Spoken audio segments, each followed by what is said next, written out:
รู้หรือไม่ผู้ติดยาเสพติดที่มีอาการทางจิตต้องได้รับการดูแลเป็นพิเศษผ่าน 3 ขั้นตอนสำคัญดังนี้ 1. ระยะถอนพิษยาดูแลโดยแพทย์เพื่อลดอาการขาดยาและควบคุมอาการทางจิต 2. ระยะฟื้นฟูสมรรถภาพปรับความคิดเปลี่ยนพฤติกรรมฝึกทักษะการใช้ชีวิตในสังคม 3. ระยะติดตามดูแลชุมชนและครอบครัวร่วมกันเป็นเกราะป้องกันไม่ให้กลับไปเสพซ้ำการบำบัดที่ต่อเนื่องคือหัวใจสำคัญของการหายขาดร่วมส่งคนดีสู่สังคมติดต่อรับคำปรึกษาที่สถานพยาบาลของรัฐทุกแห่งใกล้บ้าน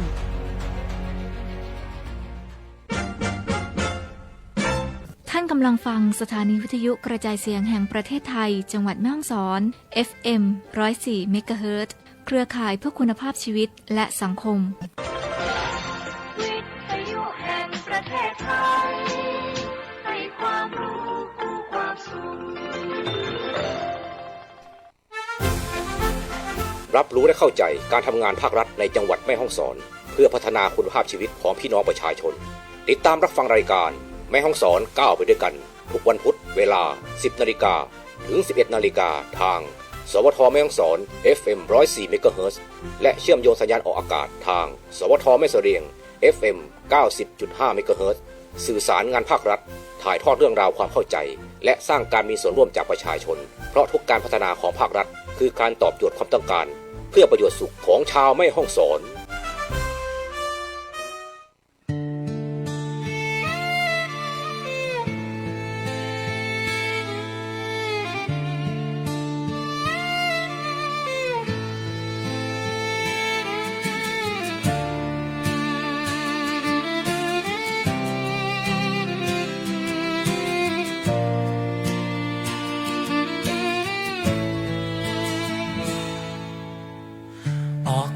ทางพร้อมรอยยิ้มในยามเช้าฟ้าใสถนนคดเคี้ยวเรียงไกลเหมือนหัวใจสองเราหมอกบางคลอเคลียไหลเขาดอกไม้ริมทางพริ้วเบา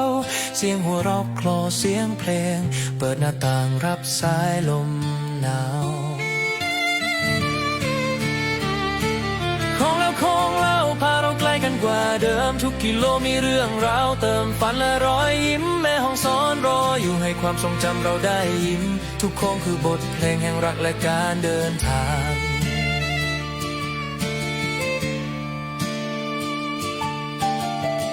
จอดแวะจิบกาแฟที่บ้านรักไทยเคียงซ้ายมองตะวันลับขอบฟ้าที่ปลายมีเธออยู่ข้างกาย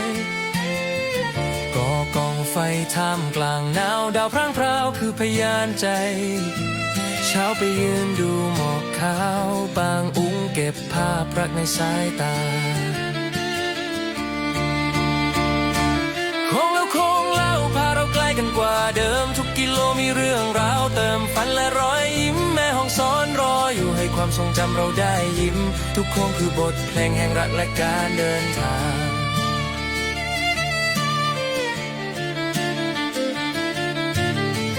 เส้นทางพันโค้งไม่หวั่นเมื่อมีเธอร่วมทางทุกโค้งโอบหัวใจมันโลกบอกให้เรารักกัน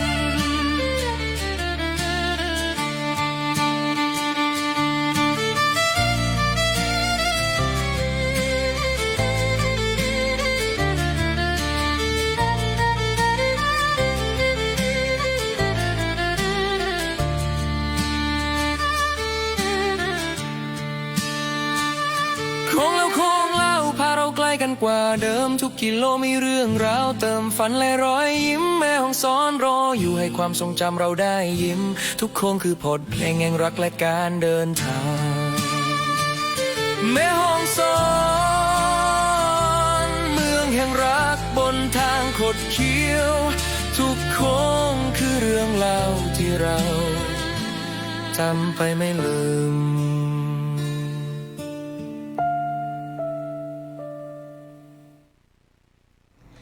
สวัสดีค่ะขอต้อนรับคุณผู้ฟังนะคะเข้าสู่รายการแม่ห้องสอนก้าวไปด้วยกันค่ะในทุกๆวันพุธนะคะเวลา 10:10 นาทีโดยประมาณค่ะวันนี้พบกับดีเจแอมขวัญกมลชื่นสนธิพันธ์นะคะรับหน้าที่ดำเนินรายการค่ะคุณผู้ฟังสามารถที่จะรับฟังได้ผ่านคลื่น FM 104 MHz สวทแม่ห้องสอนนะคะและ FM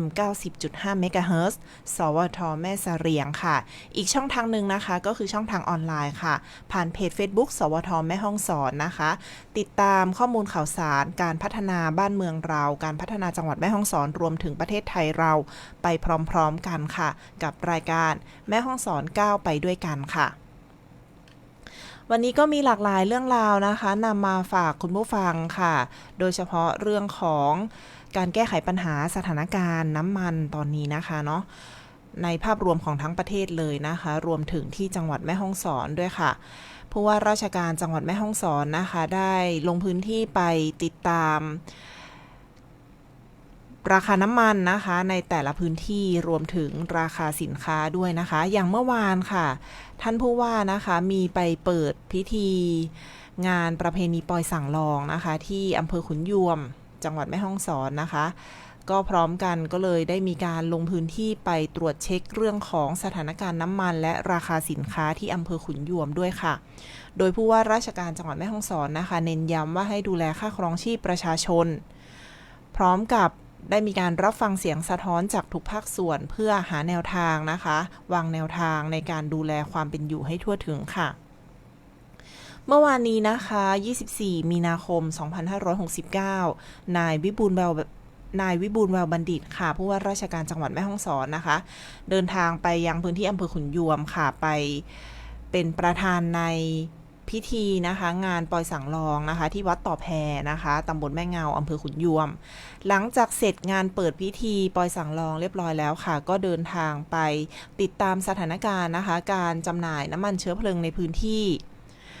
ได้เข้าไปพบปะพูดคุยกับผู้ประกอบการสถานีบริการน้ำมันค่ะเพื่อสอบถามถึงปริมาณสำรองและความต้องการใช้พลังงานของประชาชนในพื้นที่นะคะเพื่อให้มั่นใจว่าจะมีพลังงานเพียงพอและเป็นธรรมค่ะหลังการตรวจเยี่ยมสถานประกอบการแล้วนะคะผู้ว่าราชการจังหวัดก็ได้ใช้โอกาสนี้พูดคุยกับพี่น้องประชาชนที่มาใช้บริการเติมน้ำมันอย่างเป็นกันเองค่ะเพื่อรับฟังปัญหาและผลกระทบจากสภาวะเศรษฐกิจปัจจุบันซึ่งข้อมูลจากการพูดคุยนี้ค่ะเนาะก็จะนำไปเป็นแนวทางในการประสานงานเพื่อช่วยเหลือประชาชนในลำดับถัดไปค่ะหลังจากนั้นค่ะผู้ว่าราชการจังหวัดนะคะและคณะก็ได้สำรวจร้านค้าที่ขายสินค้าอุปโภคบริโภคในเขตอำเภอขุนยวมตรวจสอบค่ะว่าราคาสินค้าที่จำเป็นต่อการดำรงชีพ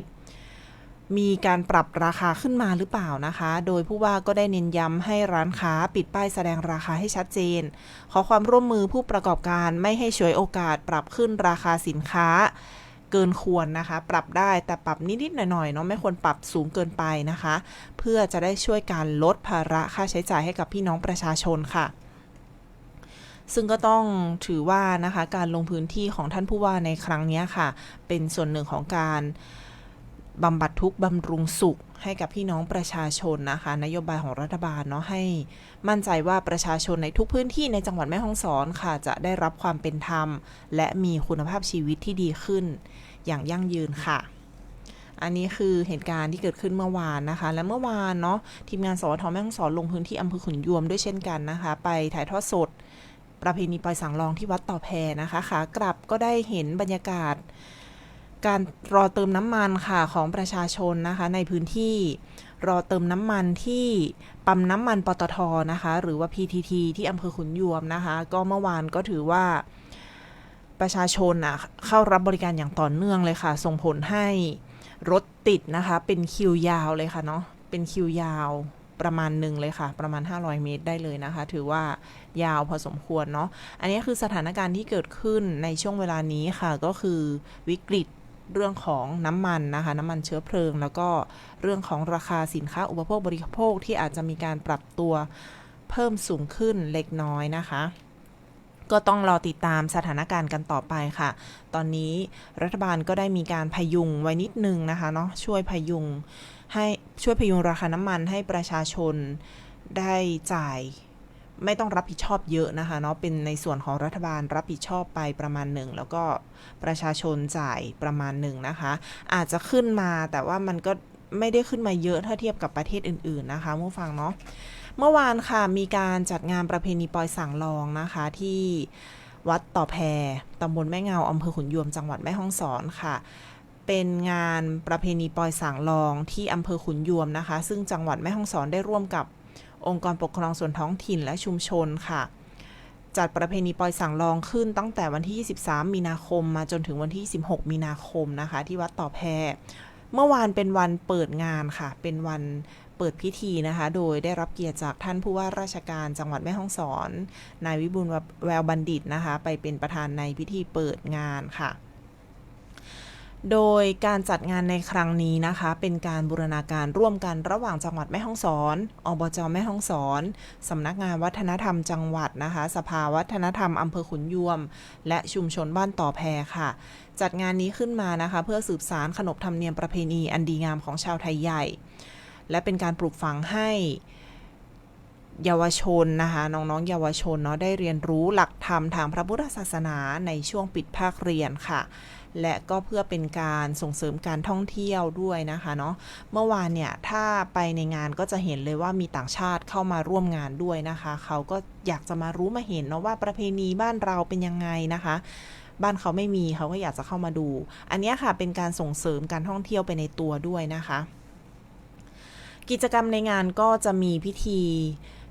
เป็นพิธีกรรมค่ะตามความเชื่อแล้วก็วิถีชีวิตดั้งเดิมนะคะวันที่23มีนาคมเนี่ยเริ่มเลยก็คือจะเป็นพิธีตัดผมแล้วก็โกนผมสั่งลองค่ะส่วน24มีนาคมที่ทางสวท.แม่ฮ่องสอนไปถ่ายทอดสดนะคะก็จะเป็นพิธีแหกสั่งลองพิธีแหกสั่งลองก็คือหรืออีกอย่างหนึ่งเรียกว่าพิธีรับสั่งลองนะคะรับสั่งลองหรือแหกสั่งลองก็คือการที่ให้สั่งลองแต่ละองค์มาแต่งกายแต่งหน้านะคะเนาะเป็นการรับแล้วก็เรียกขวัญ นะคะพร้อมกับมีขบวนแห่ไปยังศาลเจ้าเมืองเพื่อขอขมาและขอพรค่ะส่วนวันที่15มีนาคมวันนี้นะคะจะมีขบวนแห่เครื่องไทยทานพร้อมกับขบวนสั่งลองรวมกว่า50ชีวิตนะคะเดินทางมายังวัดต่อแพค่ะและวันที่16มีนาคมนะคะภาษาไทยเขาใช้คำว่าวันข้ามส่างวันขามส่างนะคะวันขามส่างหรือก็คือพิธีบรรพชาสามเณรในภาษาไทยนั่นเองนะคะ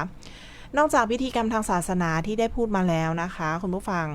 ภายในงานก็ยังมีการสาธิตภูมิปัญญาทางวัฒนธรรมที่หาชมได้ยากค่ะอย่างเช่นการทำเสื้อผ้าชุดแต่งกายของสั่งลองการจัดหม้อน้ำต้าและทำกระแลบคอก็คือสร้อยคอนะคะ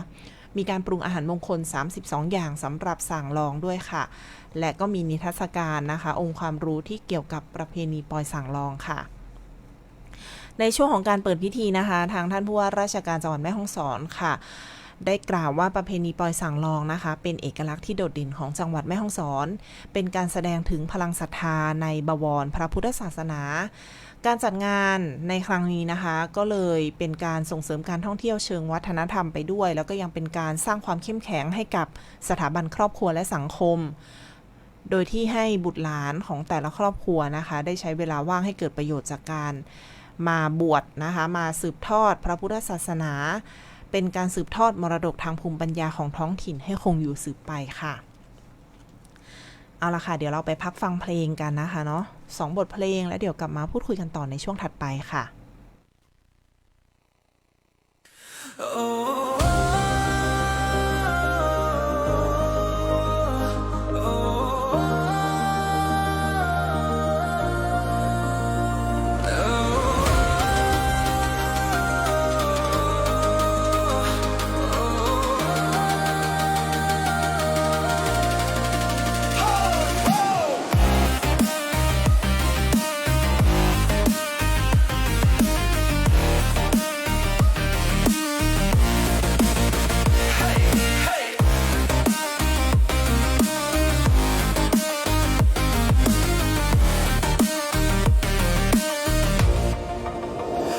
เช้าออกดอย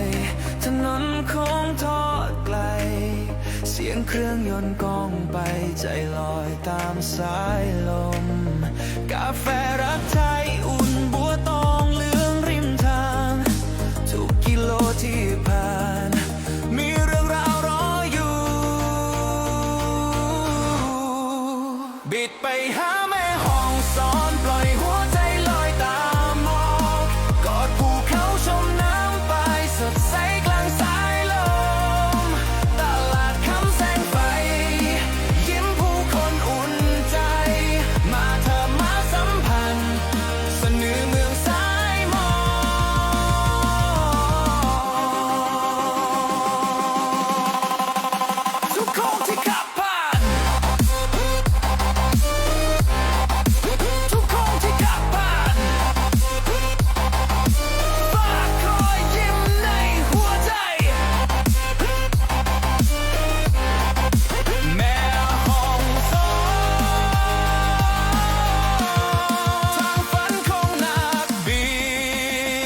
ล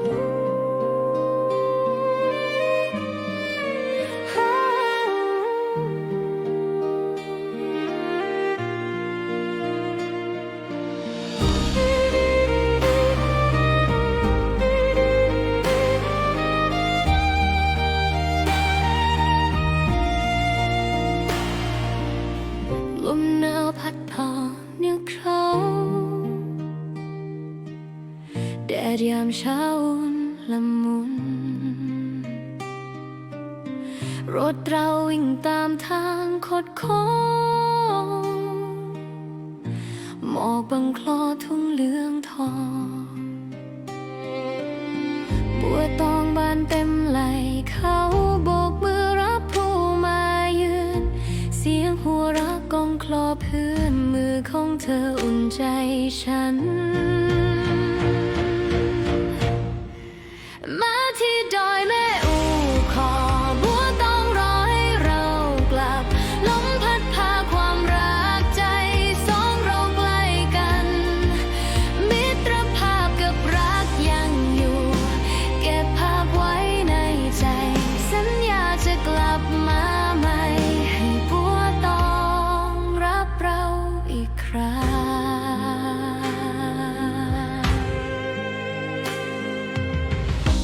ยามตะวันคล้อยลับไหลแสงทองไหลดอกบัวตองเรานั่งมองตากันยิ้มฟังลมหนาวพัดใจอุ่นดอกไม้โรยยังเหลือรอยยิ้มในความทรงจำงดงามคำสัญญาใต้ฟ้าจะกลับมาหาบัวตองบานมาที่ดอยแม่อูขอบัวต้องรอให้เรากลับลมพัดพาความรักใจสองเราใกล้กันมิตรภาพกับรักยังอยู่เก็บภาพไว้ในใจสัญญาจะกลับมาใหม่ให้บัวต้องรับเราอีกครั้งสัญญาจะกลับมาใหม่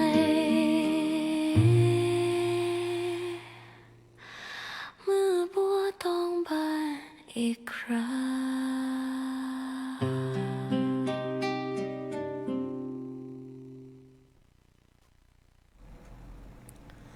ค่ะกลับเข้าสู่รายการแม่ห้องสอนก้าวไปด้วยกันนะคะ เพื่อเป็นการแก้ไขปัญหาสถานีบริการน้ำมันที่มีน้ำมันไม่เพียงพอจำหน่ายในบางแห่งนะคะนายอนุทินชาญวีรกูลค่ะนายกรัฐมนตรีและรัฐมนตรีว่าการกระทรวงมหาดไทยได้เรียกประชุมหน่วยงานที่เกี่ยวข้องนะคะหาแนวทางแก้ปัญหาเร่งด่วนจากนั้นค่ะนายพิพัฒน์รัชกิจประการค่ะรองนายกรัฐมนตรีและรัฐมนตรีว่าการกระทรวงคมนาคมได้ประชุมศูนย์บริหารและติดตามสถานการณ์การสู้รบในภูมิภาคตะวันออกกลางหรือสบกนะคะร่วมกับบริษัทผู้ค้าน้ำมันอย่างเช่นบริษัทปตท PTG Energy Sasco Shell นะคะ Shell Star แล้วก็บางจากรวมทั้งกลุ่มบริษัทโรงกลั่นน้ำมันค่ะและผู้ประกอบการคลังน้ำมันโดยรัฐบาลได้เร่งแก้ปัญหาให้มีการอัดฉีดน้ำมันเข้าสู่ระบบเพิ่มขึ้นเป็นวันละประมาณ82ถึง84ล้านลิตรค่ะแต่ยังไม่เพียงพอต่อความต้องการที่สูงขึ้นในขณะนี้นะคะทำให้บางสถานีบริการขาดช่วงค่ะนายกรัฐมนตรีจึงได้มีคำสั่งลดการสำรองน้ำมันให้เหลือเพียง 1% เท่ากับก่อนเกิดการสู้รบในตะวันออกกลางค่ะและให้ผู้ค้ารายใหญ่และโรงกลั่น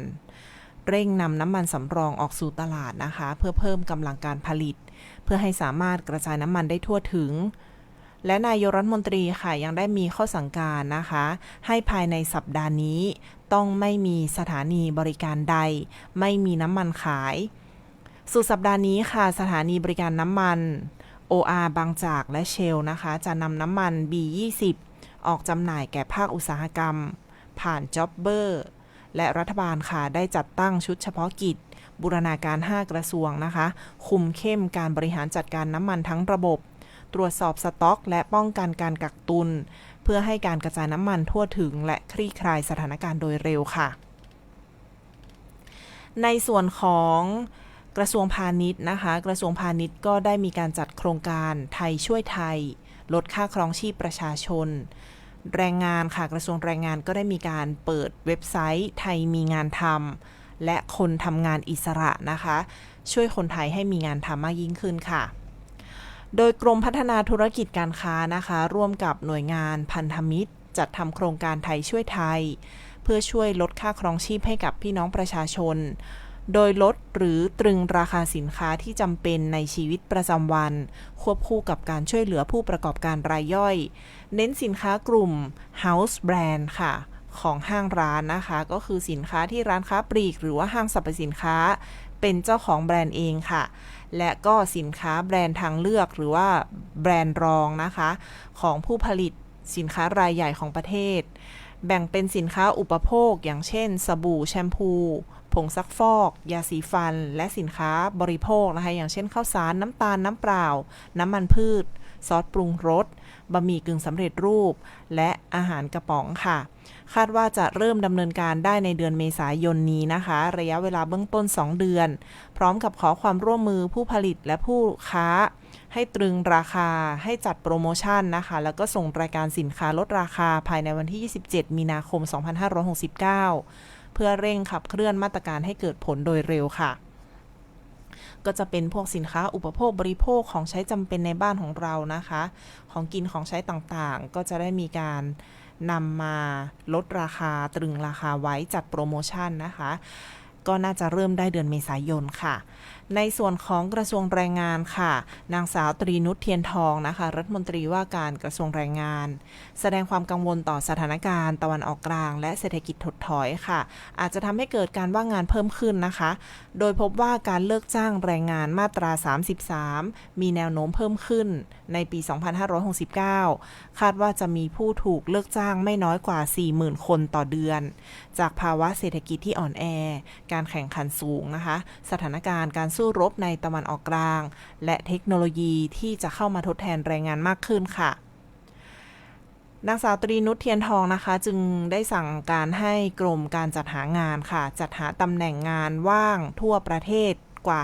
54,000 ตำแหน่งนะคะเพื่อให้คนไทยได้มีงานทำผ่านแพลตฟอร์มไทยมีงานทำค่ะซึ่งได้นำระบบ AI นะคะมาวิเคราะห์ทักษะและก็พื้นที่ภูมิลำเนาเพื่อให้เข้าถึงนะคะเพื่อให้เข้าถึงประชาชนให้เข้าถึงงานได้ถูกที่ถูกเวลาแล้วก็ตรงความสามารถค่ะและแพลตฟอร์มคนทำงานอิสระนะคะมี2แพลตฟอร์มด้วยกันเนาะแพลตฟอร์มแรกคือไทยมีงานทำนะคะ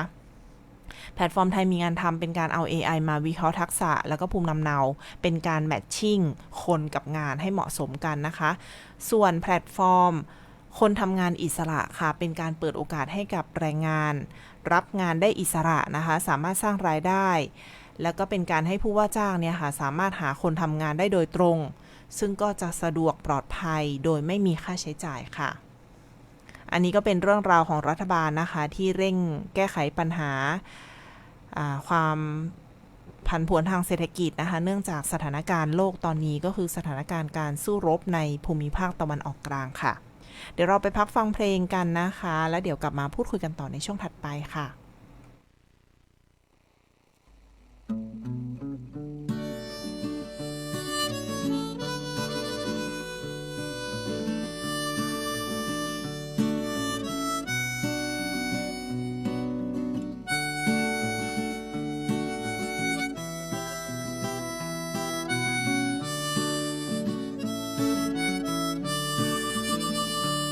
ล้อมศรัทธาบริสุทธิ์ร่วมจุดหมายอำนาจไหนหรือมีฤทธิ์ที่สั่งทำแก่นแท้แก่โลกนี้ให้จีรังใครอาจรั้งสายธาราหลังสาครเห็นแนวทางสว่างในหัวใจสั่งที่ขวางบังใหญ่ยิ่งกว่าสิงคอนแค่ปุยนุ่นมุ่นไหมไม่อาทรด้วยพลังซ้อนอ่อนละมุนนุนปานิธาน สู่เศรษฐกิจสร้างสรรค์นวัตกรรมสร้างเสริมวัฒนธรรมสานเพิ่มศิลปะเสริมเติมงามแม่ห้องสอนสร้างสรรค์ชาติพันธุ์สร้างเสริมใช้ความรักสลักเพิ่มสานความสุขเสริมเติมเต็มใจน้ำใจหลากล้นเป็นต้นทุนพลังละมุนเพิ่มคุณค่าสืบต่อทอสารภูมิปัญญาหนุนสไลไพรพนาสู่สากลเหมือนชุมนุมที่ชุมทางต่างวิถีเสียงดนตรีงานปอยและรอยยิ้มทั้งเสื้อผ้างามสะครานอาหารชิมได้ลองลิ้มชิมห้องสอนนครความสุข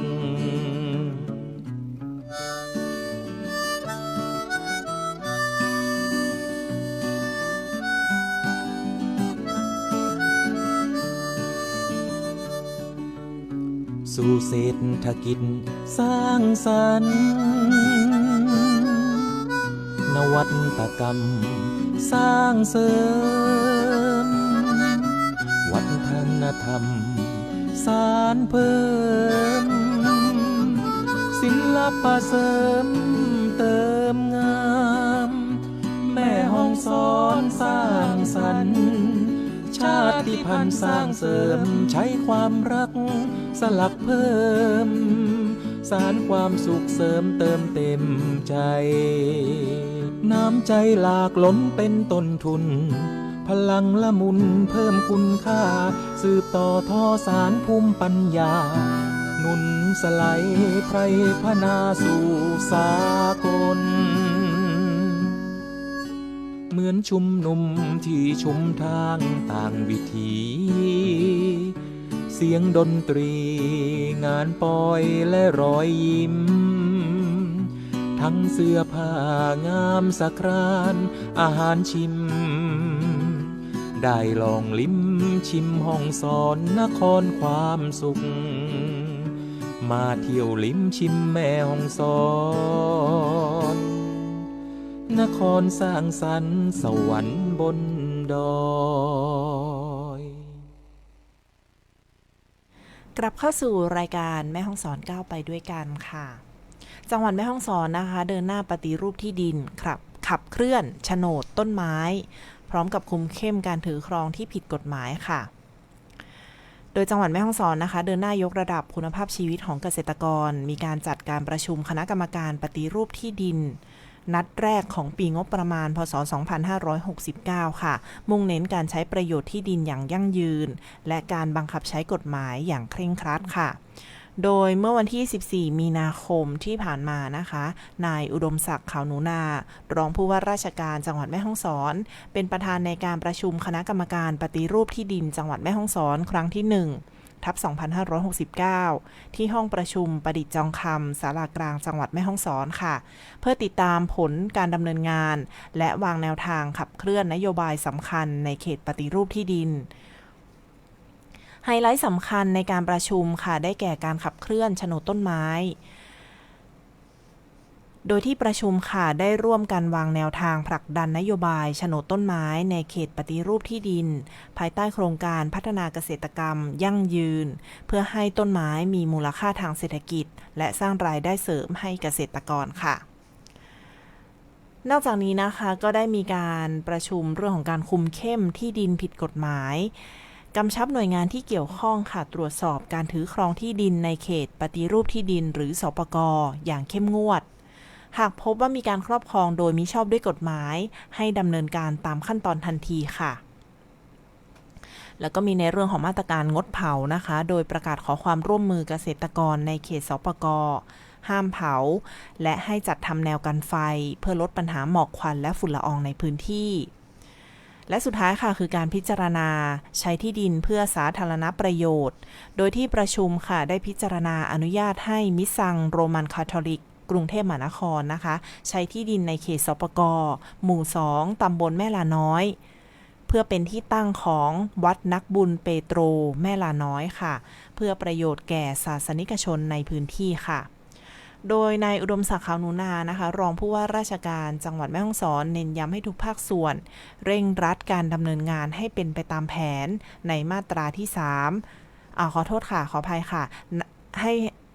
ให้การดำเนินการเนี่ยค่ะเป็นไปตามแผนในไตรมาสที่3และ4นะคะโดยมุ่งเน้นให้การปฏิรูปที่ดินสามารถตอบสนองต่อความต้องการของประชาชนได้อย่างแท้จริงและต้องสอดคล้องกับกฎหมายและนโยบายของรัฐบาลค่ะอันนี้คือเรื่องของการแก้ไขปัญหานะคะการปฏิรูปที่ดินนะคะรวมถึงขับเคลื่อนโฉนดต้นไม้ค่ะเอาเรื่องกฎหมายมาดูด้วยนะคะว่ามีจุดไหนที่ผิดกฎหมายหรือเปล่านะคะครอบครองโดยมิชอบด้วยกฎหมายก็ให้ดำเนินการทันทีเลยค่ะ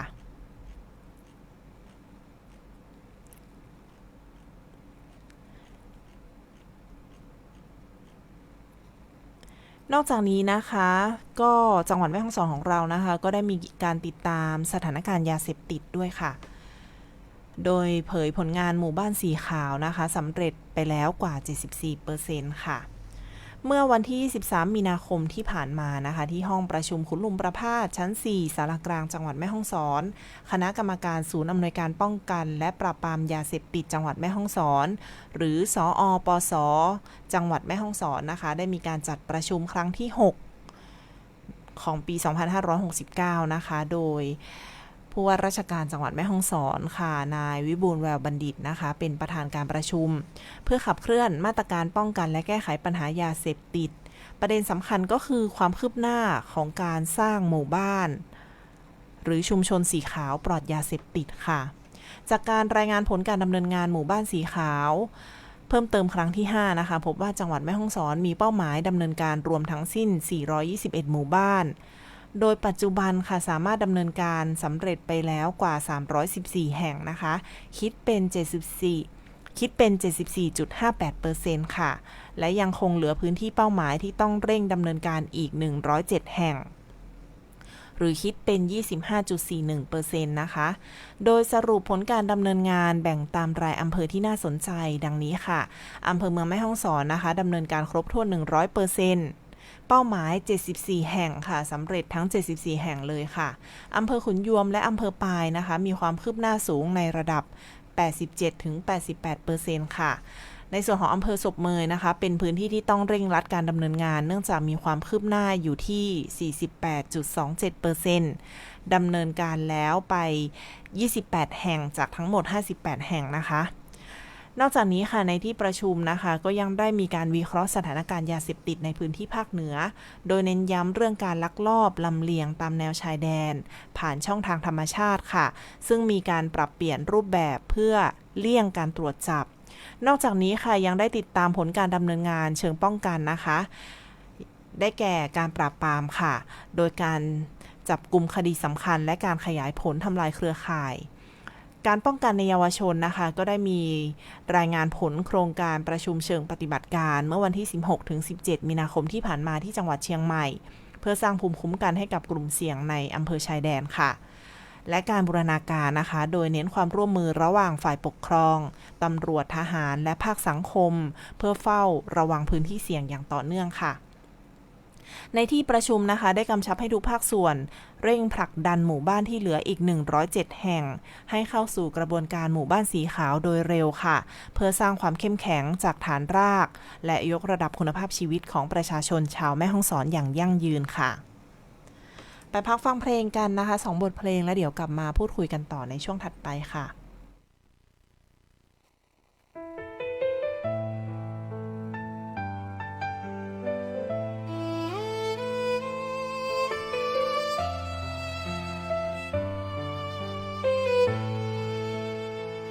คืนหนาวบนดอยสูงหมอกบังลอยล้อมฟ้าไฟในเมืองดับพร่าเหลือแต่แสงดาวพราว กองไฟริมปางอุ๋งเงาน้ำสะท้อนพราวเงียบฟังลมหนาวเหมือนดาวเล่าเรื่องราว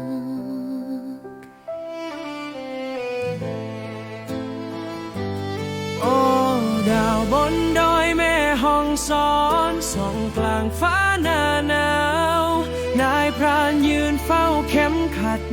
ดาว3 ดวงเรียงกลางฟ้า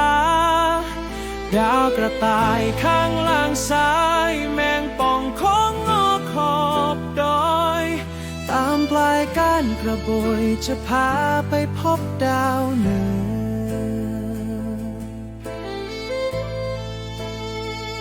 ยามดึกนำค้างใส่ฟ้าไรแสงเมืองรบกวนกลุ่มดาวพร่างเหมือนเพื่อนบอกเล่านิทานไกล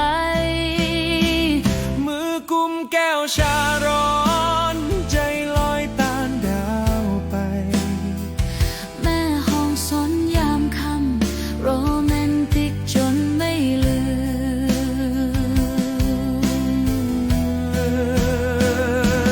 มค่ำคืนบนดอยหมอกกลางฟ้าเต็มด้วยดาวครั้งใดคิดถึงหนาวใจยังกลับมาที่นี่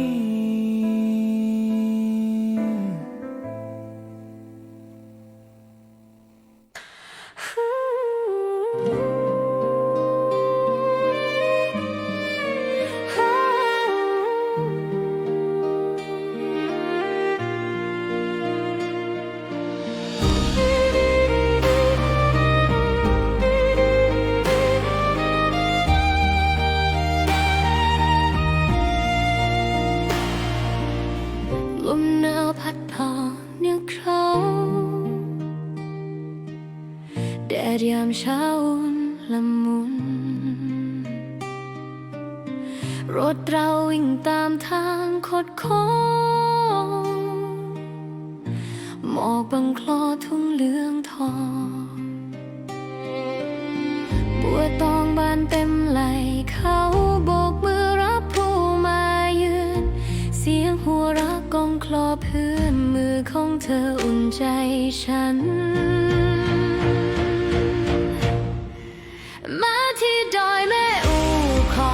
บัวต้องรอให้เรากลับลมพัดพาความรักใจสองเราใกล้กันมิตรภาพกับรักยังอยู่เก็บภาพไว้ในใจสัญญาจะกลับมาใหม่ให้บัวต้องรับเราอีกครั้ง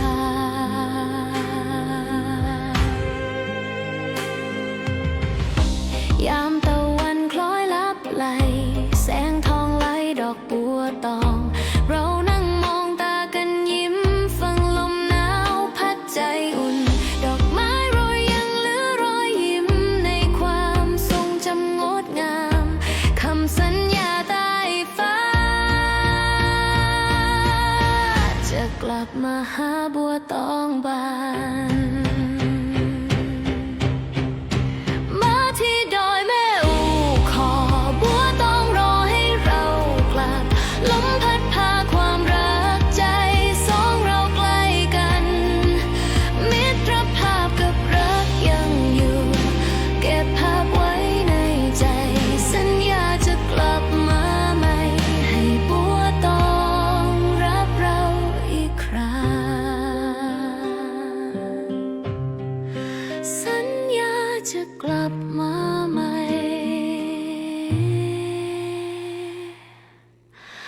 เมื่อบัวต้องบานอีกครั้ง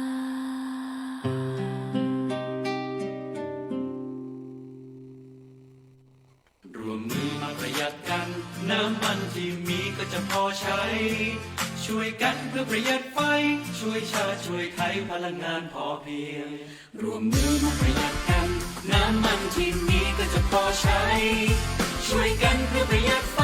ช่วยชาติช่วยไทยพลังงานพอเพียงช่วยกันอย่างมีน้องให้จำให้มันไม่ฟุ่มเฟือยโดยพลันน้ำมันขึ้นราคาช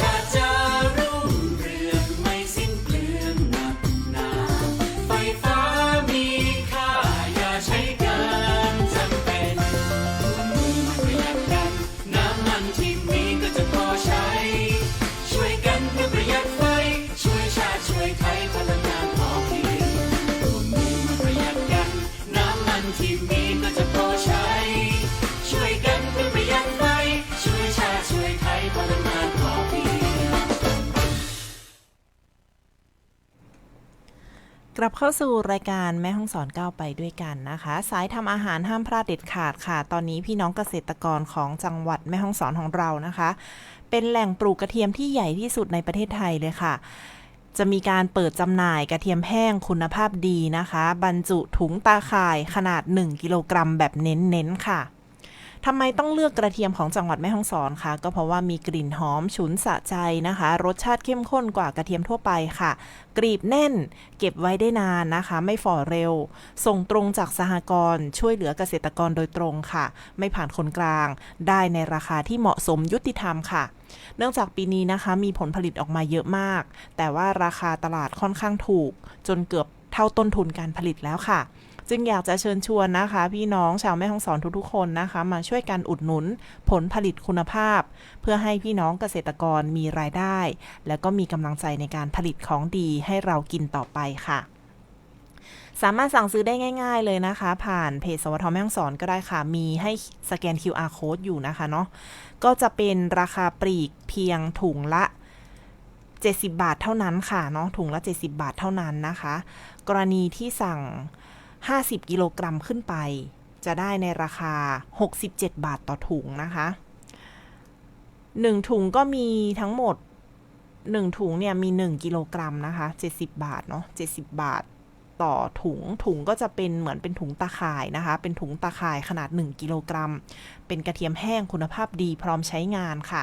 ถ้าสั่ง50 กิโลกรัมขึ้นไปก็ได้ถุงละ67 บาทต่อถุงเอาไปเป็นของฝากได้เลยนะคะเพราะว่าใส่ถุงตาข่ายอย่างสวยงามเลยค่ะแต่ถ้าสั่ง100 กิโลกรัมขึ้นไปค่ะได้ในราคา64 บาทต่อถุงค่ะ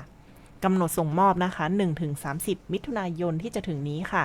ส่งผ่านไปรษณีย์ไทยทั่วประเทศเลยนะคะสแกน QR code สั่งซื้อสินค้าไว้ก่อนได้เลยค่ะเป็นการจองไว้ล่วงหน้านะคะเข้าไปดูทางเพจสวทแม่ฮ่องสอนได้เลยนะคะกระเทียมของจังหวัดแม่ฮ่องสอนค่ะส่งตรงความห่วงใย 1,864 โค้งค่ะเอาละค่ะมากันที่อีกเรื่องนึงนะคะวันที่22 มีนาคมที่ผ่านมาค่ะตรงกับวันน้ำโลกนะคะถูกกำหนดให้เป็นวันน้ำโลกนะคะโดยมีเป้าหมายเพื่อสร้างการรับรู้ถึงคุณค่าของน้ำและกระตุ้นให้เกิดความตระหนักถึงปัญหาให้กับประชากรกว่า 2.1 พันล้านคนทั่วโลกค่ะที่ยังมีบางส่วนนะคะที่ไม่สามารถเข้าถึงน้ำดื่มที่สะอาดและปลอดภัยได้อย่างเพียงพอพร้อมทั้งส่งเสริมการดำเนินการเพื่อแก้ไขวิกฤตน้ำของโลกค่ะหัวใจสำคัญของวันน้ำโลกนะคะคือการสนับสนุนการบรรลุเป้าหมายการพัฒนาที่ยั่งยืนเป้าหมายที่ 6ก็คือน้ำสะอาดและการสุขาภิบาลสำหรับทุกคนค่ะภายในปีคศ 2030 ต้องบรรลุเป้าหมายนะคะโดยในแต่ละปีค่ะ UN Water นะคะจะกำหนดหัวข้อหลักในการรณรงค์สำหรับปี 2569 ค่ะได้กำหนดหัวข้อ Water and Gender นะคะเพื่อเน้นย้ำความสำคัญของความเท่าเทียมทางเพศในการเข้าถึงและบริหารจัดการทรัพยากรน้ำค่ะในปัจจุบันนะคะโลกของเรากำลังเผชิญกับความท้าทายที่ซับซ้อนมากขึ้นทั้งการเปลี่ยนแปลงสภาพภูมิอากาศภัยพิบัติที่เกี่ยวข้องกับน้ำข้อจำกัดด้านงบประมาณบรรทัดฐานทางสังคมและช่องว่างด้านธรรมาภิบาลค่ะปัจจัยเหล่านี้นะคะทำให้การบริหารจัดการน้ำจำเป็นต้องอาศัยความร่วมมือจากทุกภาคส่วนและการมีส่วนร่วมของทุกเพศทุกวัยเพื่อให้ทุกคนสามารถเข้าถึงน้ำสะอาดและสุขอนามัยได้อย่างเท่าเทียมค่ะนอกจากนี้ค่ะการเปลี่ยนแปลงสภาพภูมิอากาศยังเป็นวิกฤตที่เกี่ยวข้องกับน้ำโดยตรงไม่ว่าจะเป็นน้ำท่วมที่รุนแรงขึ้นนะคะระดับน้ำทะเลที่สูงขึ้นทานน้ำแข็งที่ลดลงรวมถึงไฟป่าและภัยแล้งด้วยค่ะแต่ยังไงก็ตามนะคะน้ำก็เป็นหนึ่งในทรัพยากรสำคัญในการแก้ไขปัญหานี้เพราะฉะนั้นค่ะการบริหารจัดการน้ำอย่างยั่งยืนจึงมีบทบาทสำคัญในการสร้างความยืดหยุ่นให้กับสังคมและระบบนิเวศรวมถึงช่วยลดการปล่อยก๊าซเรือนกระจกได้ด้วยนะคะดังนั้นค่ะอยากจะให้ทุกคนนะคะมามีส่วนร่วมในการแก้ไขปัญหานี้ด้วยกันค่ะโดยเริ่มต้นจากชีวิตประจำวันของเราเลยค่ะในระดับครัวเรือนในระดับครอบครัวได้เลยนะคะเนาะมาร่วมกันเป็นพลังสำคัญในการขับเคลื่อนสังคมสู่ความเท่าเทียมและความยั่งยืนเพื่อให้น้ำเป็นทรัพยากรที่ทุกคนเข้าถึงได้อย่างเป็นธรรมและเพียงพอสำหรับอนาคตของเราทุกคนค่ะวันนี้หมดเวลาของรายการแม่ฮ่องสอนก้าวไปด้วยกันแล้วนะคะขอบคุณทุกท่านที่ติดตามรับชมรับฟังค่ะลากันไปก่อนแล้วนะคะพบกันใหม่ในวันพุธหน้านะคะทิ้งท้ายด้วยบทเพลงเพราะๆให้คุณผู้ฟังเช่นเคยค่ะวันนี้ลาไปแล้วสวัสดีค่ะ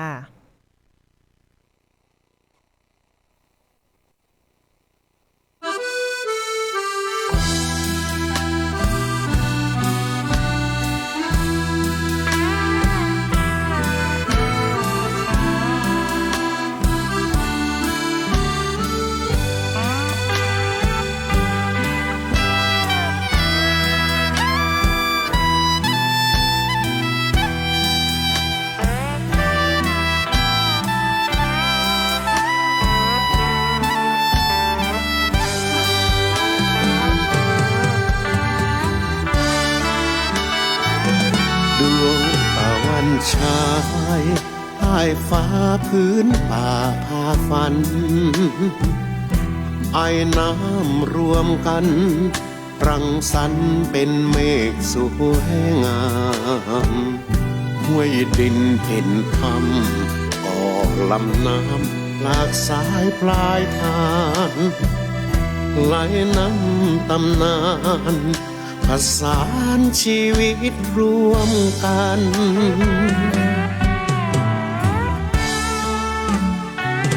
งามหลากมากลายแมกไม้มาลีสีสันชนชาติพันธุ์สรรสมกลมกลืนชื่นชูห้องสอนรออยู่แม้เพียงครู่ก็รู้ใจกันทุกอย่างสร้างสรรค์ผูกพันมานานแสนนานวัฒนธรรมผสมสังคมสมาน